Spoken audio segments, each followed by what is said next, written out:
Today, UNO's Pacific Street campus is getting a new name in honor of one of Nebraska's most generous philanthropists. I'm Sierra Watson.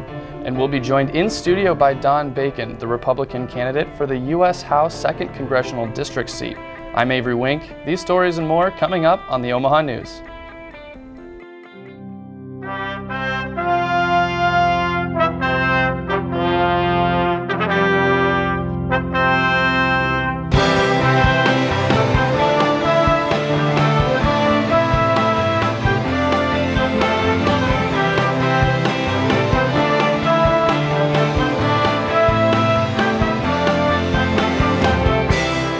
From the studios of UNO Television, this is the Omaha News, presented by UNO School of Communication.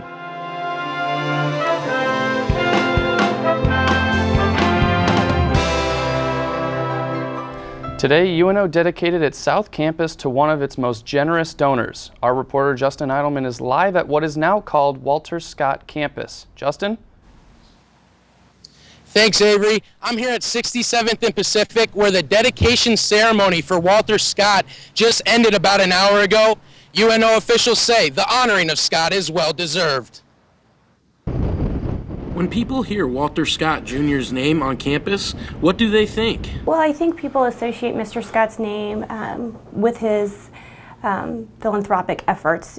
The Scott name is already a familiar sight on UNO's campus. Many buildings on the site of the campus, including academic buildings, resident halls, and the Peter Kiewit Institute, all have the Scott name presentable. Walter Scott Jr. has donated more than $220 million to the university through his Suzanne and Walter Scott Foundation. Vice Chancellor of Student Affairs B.J. Reed says it's hard to believe how much Mr. Scott has meant to UNO. It's almost hard to imagine the impact that one person and his foundation has had on this campus.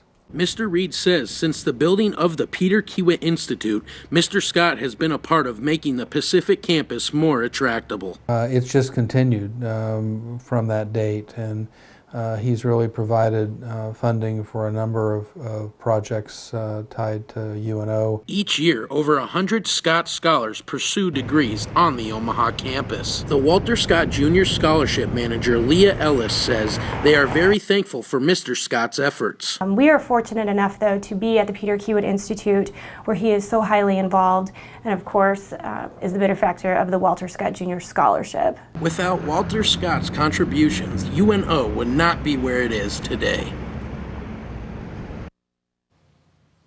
The naming of Scott Campus is the first time one of UNO's 3 campuses has been dedicated to one of its donors. Reporting live from 67th and Pacific for the Omaha News, I'm Justin Eidelman. Back to you. Thanks, Justin. The 500 acres of undeveloped farmland adjacent to the Boys Town will soon be getting a massive amount of commercial development. The area from 144th Street west to 150th Street between Dodge Street and Pacific Street will feature restaurants, shopping, and entertainment venues. The development will also feature a lake, a pedestrian bridge over Pacific Street, and 10 miles of walking and biking trails. The construction is set to begin next summer and could take up to 20 years to complete. As development grows around the metro, so does the number of drivers on the road. A recent study by State Farm Insurance revealed that 98% of drivers know that texting behind the wheel is unsafe, yet distracted driving continues to be a problem. Tiara Charay has more on the dangers of navigating Nebraska's roads. Distracted driving. Music that you're listening to. Billboards, maybe. Hair, makeup.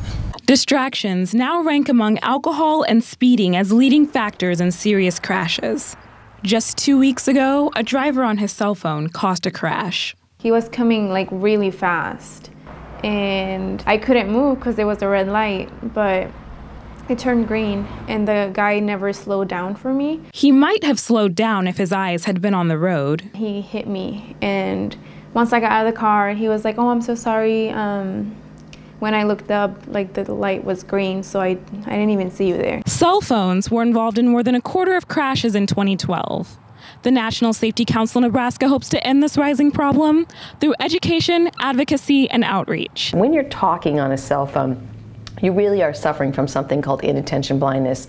So your field of vision goes from something back here to about a little tunnel in front of you. So all of these things that are happening out around you are being missed by you when you're on the cell phone. You're seeing just a fraction of what you need to see to be a safe driver. Nebraska is one of only 4 states to have cell phone use while driving as a secondary enforcement. In all other states, it's a primary enforcement. We think it's time for Nebraska to catch up to the rest of the country. The effects of distracted driving can be lasting, dangerous, and even fatal. For the Omaha News, I'm Tiara Charay. You can learn more about safe driving habits at safenebraska.org. Local law enforcement officials say the national trend of creepy clowns has now made its way to the metro area. These reports, which began as sightings, have now escalated to social media messages and terroristic threats. One Omaha high school student recently told police that she received threats from an anonymous clown profile on social media. La Vista Police Chief Bob Lawston says local law enforcement is taking the reports very seriously. Omaha Public Schools said it's looking into the threats, but at this time, no arrests have been made. Coming up after the break, we welcome the 2nd District's Republican congressional candidate to our studio. And later, we'll introduce you to the local man responsible for decorating UNO's goalie mass. Don't go away.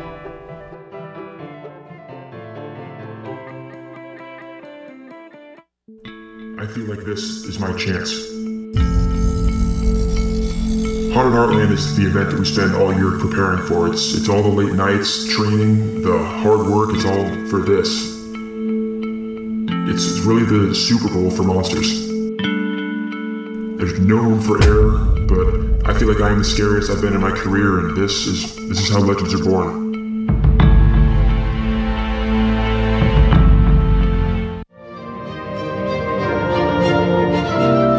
The first broadcast was to be at 4 o'clock on Sunday afternoon. We'd pre-taped it. And they pushed the switch and nothing happened. That certainly was an interesting experience with me. I mean, I'd spent 2 years essentially getting this station ready, and we had everything prepared to go, and then we flipped the switch and heard silence. Somehow the line had got wired through a light switch. Mm-hmm. And a guy out there went off shift at 4 o'clock at the exact moment we were to go on. He pushed the switch and we went off the air before we went on. The engineer went back to this little room, turned the lights on. And I said, well, everything's fine here, everything seems to be working. So, okay, well, we've got a signal now. So the guy thinks, well, I'll go home. He goes home, turns the light switch off, then KVNO goes off the air again. We were supposed to sign on at 4, and I think it must have been about 5:30 when we finally got the thing on the air. That was certainly an experience I'll never forget. Good afternoon. KVNO, the voice of the University of Nebraska at Omaha, now begins its regular broadcast schedule. Welcome to Fine Arts Radio for Greater Omaha, KVNO.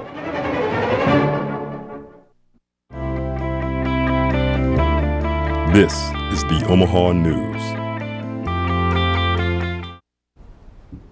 Only 5 weeks remain in the 2016 election season, and one race that's gaining a lot of attention is Nebraska's 2nd Congressional District race between incumbent Democrat Representative Brad Ashford and his Republican opponent Don Bacon. Joining us now is Republican candidate Don Bacon. Mr. Bacon, thank you for joining us today. It's good to be here. 33 days. 33 days, yes. What do you think potential voters should know about Don Bacon? Well, I'm not a politician. I'm a 30-year serviceman. I commanded 5 times in the military, retired as a 1-star, and I bring real-world experience to Congress that I think is needed. I've been in the Middle East 4 times. I stood up missile defense for Israel back in 2009 and 10. I commanded our largest employer, Offutt Air Force Base, back in 2011 and 12. And we need these kind of experiences in Congress right now. We need people who know the Middle East, who know NATO. I've lived in the Far East. I had missions in South America. And we need that experience. It used to be 4 out of 5 congressmen had veteran experience. Now it's less than 1 in 5. I don't think all have to be veterans, but we could use more of it. Why do you think that's important, and how do you think that would benefit you if you were elected? Well, national security is the #1 issue right now. And we have ISIS that's creating havoc, obviously, in Syria and Iraq. But worse yet, they're having a worldwide reach when it comes to terrorism. And I've had to deal with these folks. That's what I did in my last 2 deployments, specifically. But I think on top of that, people want leadership. They don't want someone with their finger in the air doing poll reading. Am I for the or against the Iran agreement? Let me take a poll. I already know Iran's bad. I've had to deal with these guys when I was in Iraq. And so I will move the ball down the field when it comes to national security, supporting our small business community. The regulations are undercutting. I'm going to work towards balancing a budget. And I'm not going to be doing the normal political stuff, demagoguing issues and getting nothing done. I want to make progress. What do you think are the important issues in this election? Well, national security, obviously, dealing with ISIS. And I would even say, on even a bigger level, our future dealings with Russia and Putin. You know, I had 3 years at NATO, and I've studied Russia for a good chunk of my career. But so national security is clearly the number one issue. And our military right now has the lowest readiness levels that we've seen since Vietnam. And readiness means ready to go to war. We got to do better. Readiness gives you deterrence. I don't want war. But if you have a higher readiness level, you have less likelihood of going to war. The other issues are economy that's stale, that's stagnant right now. The small business community is not growing. And so we got to fix that. And it's regulations, it's taxes, and Obamacare. I'll tell you that Obamacare is the number 1 or number 2 issue each small business owner talks to me about. Even Bill Clinton yesterday said it's a crazy law and that the middle class is being hurt. And I hear it all the time. But thirdly, I would say deficit spending and debt. Our kids and grandkids are going to have a financial crisis unless we turn this around. And I think it's our generation's responsibility to get this fixed so that when you are running for office or business leader, whatever it may be, you're not in $19.5 trillion debt. As a Republican, would you welcome Donald Trump if he offered to come to Omaha and support your campaign? Obviously, I'd have to hear the invite and study it. I would tell you, though, if he came here, it wouldn't be about campaigning for one person. This district's up for play right now. It's a toss-up race for myself and my opponent, Congressman Ashford. It's in play, too, at the presidential level. So if he came here, it would be about campaigning to win the district for the presidency and probably for the broader team. And in the end, for the way I look at it, we have 2 people running for president. Our nominee was not my first or second choice. I'm clearly not going to vote for Hillary Clinton, though. If I would have done what she did when I was in the Air Force as a 5-time commander, I would have got court-martialed. My thinking is that in the end, it's between these 2 folks. I'm not happy with our nominee, but he is better when it comes to tax issues and spending issues. And so I would support him in that way. So if he came here, I'd be part of the team in supporting the broader conservative base. Well, Mr. Bacon, we appreciate you coming on the program today. Thank you very much. It's an honor to be here. The nation's presidential race was in the spotlight again last night as the 2 vice presidential candidates engaged in their one and only debate. Virginia Senator Tim Kaine repeatedly challenged Indiana Governor Mike Pence over Donald Trump's many controversial statements. Pence deflected Kaine's challenges and outlined a conservative agenda on taxes, immigration, and foreign policy.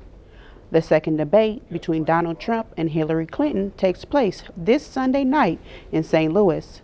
The debate will follow a town hall format where citizens are able to ask questions directly to the candidates. And don't forget, you can join us right here on election night as we bring you the latest poll results, interviews, and commentary from our host of political experts. So please join us on November 8th, starting at 7 o'clock, right here on the Knowledge Network. Later in the program, how UNO's theater department is teaming up with the Nebraska Humane Society. But first, we'll profile the captain of the UNO men's soccer team, whose development has meant a lot for the Mavs' success.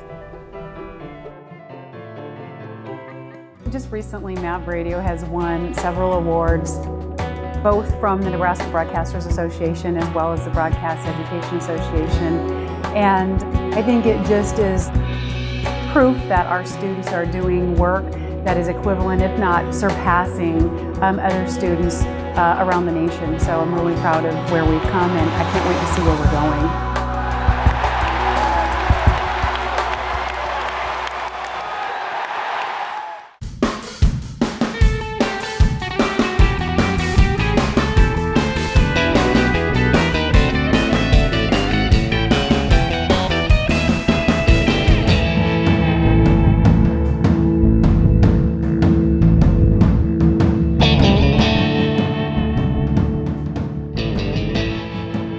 Watch ICU Learning English on the Knowledge Network. But about how you're feeling right now. One thing you would like our viewers to know about this state. The importance of volunteerism. What are you saying to folks? I'm here to discuss these images. When you can take that knowledge and that expertise and that passion in terms that they're all going to understand. They need to know the real stories. I'm Kathy Wyatt. Join us for Consider This each week on NET1. You've always known you were a leader, someone who works hard to achieve your goals. You can see it. You can see your success in front of you. You pursue a college education for the old-fashioned reasons, to learn, to make yourself more valuable, to succeed. You need a place that celebrates your ambition and positions you alongside visionary people just like you. You, my friend, belong here, the University of Nebraska at Omaha.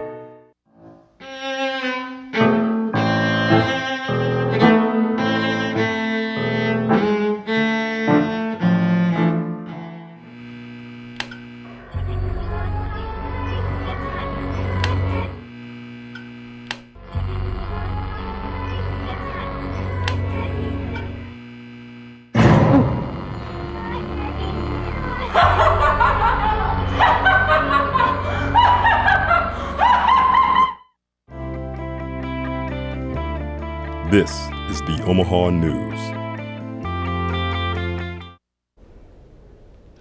The Omaha men's soccer team has grown in popularity over the past 5 years, increasing in both attendance and enthusiasm. For Mark Moulton, the opportunity to play for the Mavericks came before the university's transition to Division I athletics. When the Omaha men's soccer program transitioned to Division I 5 years ago, they needed skill and leadership, but who knew they would get it both in one player? Mark does everything right. Senior captain Mark Moulton has held the position since his sophomore season, and assistant coach Tim Walters believes there was never a doubt who would take over. He was a perfect fit for captain when Matt Grossi left, and he's been great at it. He leads by example always. Moulton was the only player last season to start in all 18 games. He led the Mavericks with 9 goals, but his accomplishments off the field are just as important to his accomplishments on it. If I want to be disciplined on the field, obviously I have to be disciplined off the field, and I have to be doing the right things off the field if I want to be doing the right things on the field. So I kind of hold myself to a high standard in every aspect of my life. Moulton has his name all over the career leaderboards. He is first in games played, assists, and is tied for first for points all time. For Moulton, however, only one thing matters. This year I've realized how important it is to win, and obviously things haven't been really falling my way lately, and that's okay as long as we're winning games, and what's important to me right now is winning. Moulton isn't sure what he's going to do after graduation, but whatever it is, you can be rest assured that he will be a success. Moulton and the Mavericks men's soccer team resumed play on Saturday against Eastern Illinois at 2 o'clock here on campus at Cleniglia Field. The UNO women played 2 games this weekend. They face Oral Roberts Friday night at 7 and again noon on Sunday when they face off against Fort Wayne. Both women's games will also be played here at Cleniglia Field. Sports uniforms, by their very definition, rarely allow players to express themselves individually. Omaha News reporter Alex Abler joins us in the newsroom to explain how goalies use their masks to show their personality. Alex? Thanks, Avery. This week I went over to Baxter Arena to find out why goalies' masks look the way they do. Every sport comes with its own unique flair. For football or soccer, it could be cleats or a jersey. When it comes to hockey, though, it's all about the goalie helmets. 6 years ago, me and my wife had a deal where we had to make each other something for Christmas. So my idea was a goalie mask. Helmet Head Design owner John Sperano says that painting goalie helmets for UNO Athletics was just by happenstance. And we got the teams to sign it at that year. So after a couple years, their longtime equipment manager, Mark Payne, got a hold of me and said, "Hey, do you want to do this for us?" And I thought about it for a little bit and decided, yeah, I'll give it a shot. Goalie masks are unique like the men who wear them. Alex Blankenberg is no exception to that rule. It's a cool feeling just being able to express yourself, and even I know a lot of goalies like myself put some meaningful things on our back plates, which no one really ever sees from the front unless you're in the student section or sitting behind the net or seeing it up close. Blankenberg describes his goalie helmet like a tattoo. He puts things that are meaningful on his helmet as a reflection of his personality. That's why I decided to go with the cross and then the Jesus playing hockey, because those are my two favorite things. Loving me some Jesus and playing goalie. The UNO Mavericks are set to open play Saturday night at Baxter Arena against the University of Alberta. The Mavericks will be led by newly appointed senior captain Justin Parizek. Head coach Dean Blaze has also named Luke Snuggerud and Tyler Vessel as the team's alternate captains. The Mavs are ranked 5th in the preseason NCHC coaches poll and 22nd nationally by the United States Collegiate Hockey Organization. Remember, students get in free with their student ID, and for the best seats, students should arrive early and enter through the south side doors of the arena. Puck drops at 7 o'clock. Back to you, Avery. The UNO Theater production. The UNO Theater production, Shakespeare's Dog, resumes tonight through Saturday. We'll explain how attending the performances can help man's best friend. Stay with us.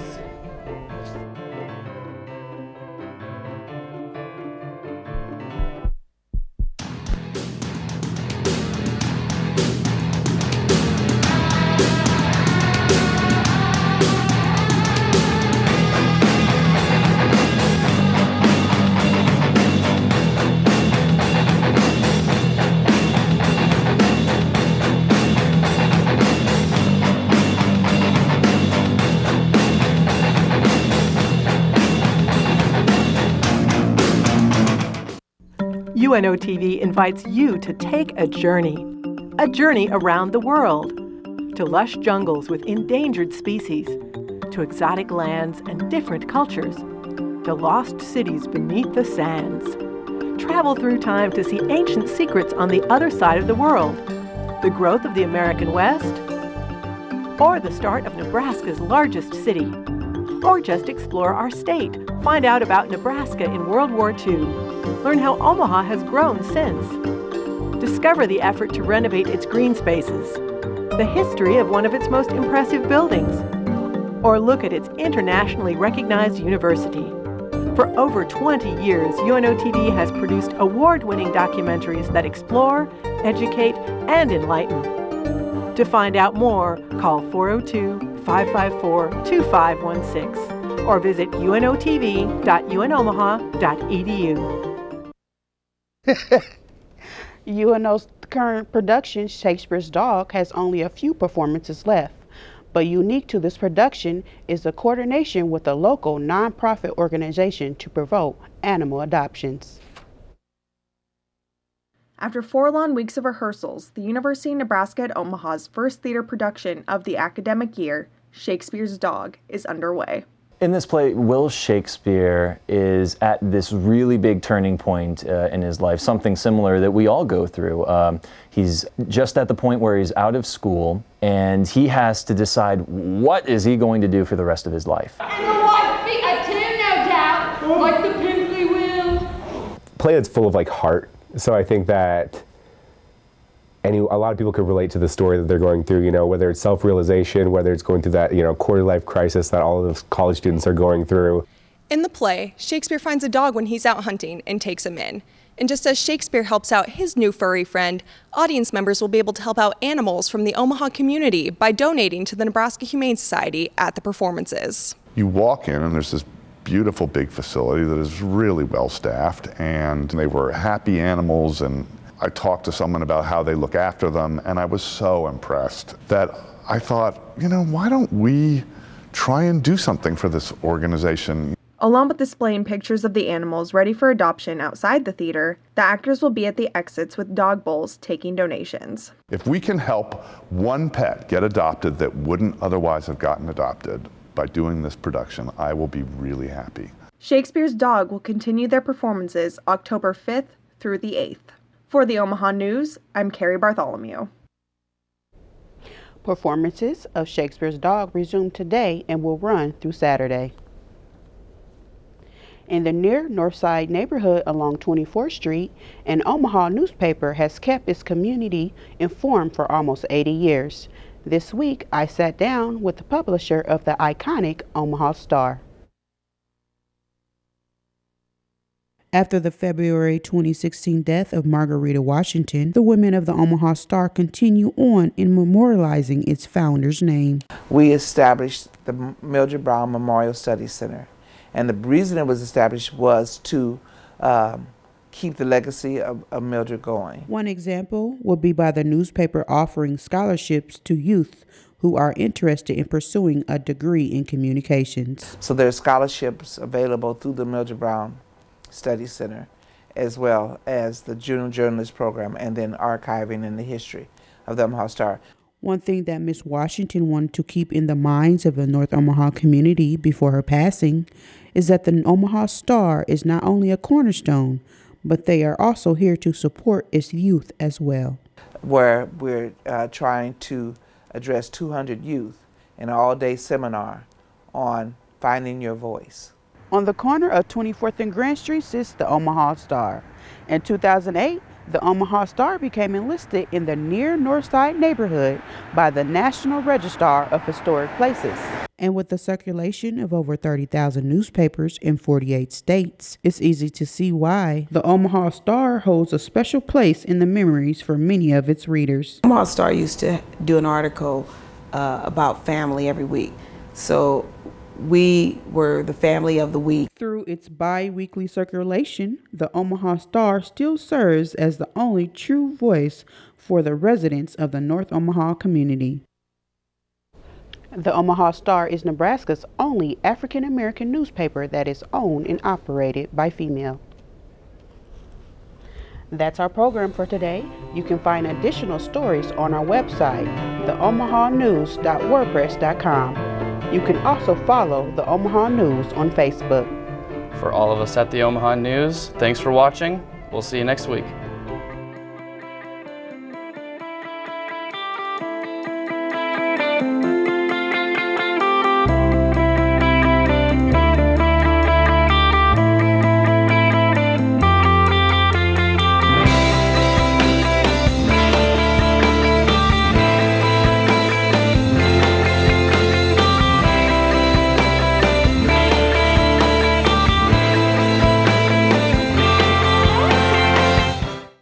You are not crazy.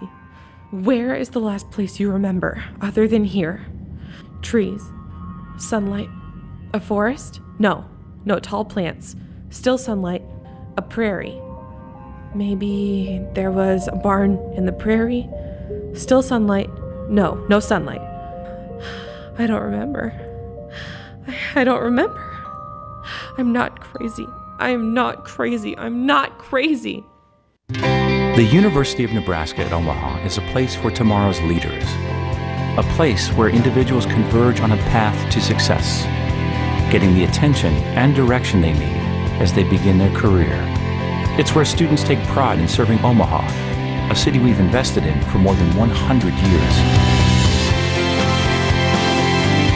UNO is a place where greatness begins. The University of Nebraska at Omaha.